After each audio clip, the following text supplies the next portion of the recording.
Where did you find yourself thinking there's got to be a better way? And in fact, I know there's a better way. I didn't have a cost conversation at the prescriber. I didn't know how much it would be. It didn't seem like he had formulary data available to even tell me, is this in line with my pharmacy benefit?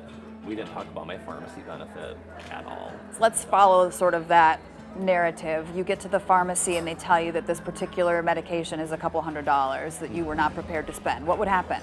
I was lucky, being a relatively savvy consumer of my own healthcare, to know that if the prescription was unaffordable, there were other options. And then I wouldn't have to rely on the pharmacist to be able to say, well, there are these options, because maybe they don't know, or they don't have those conversations with patients because they're not comfortable doing it. So everything puts a lot of burden on the patient to be their own best advocate at a time when it's really hard to be an advocate for yourself. I know that I have a formulary that has alternatives, so I could say, is there an alternative? And if there's not, then I would have to make a decision on whether or not I wanted to foot the bill for that care and then fight it out with my insurance company.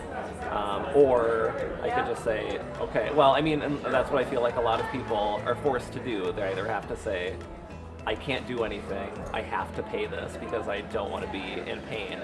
Or they just leave and don't get their medication and just suffer. I mean, we know that even if the medication is on the patient's formulary, it still might require prior authorization, but 40% of patients that get to the pharmacy and are turned away because prior authorization is needed never get on any sort of care. So it's even something that might be cheap or might be affordable. If it requires prior authorization, that could be the difference between staying and getting it at the pharmacy or leaving the pharmacy and never going back, which is really depressing, where it's not even a cost question. It's just, do I have time to stay here at the pharmacy, or am I able to leave and then come back? Is the pharmacy close to where I live or where I work?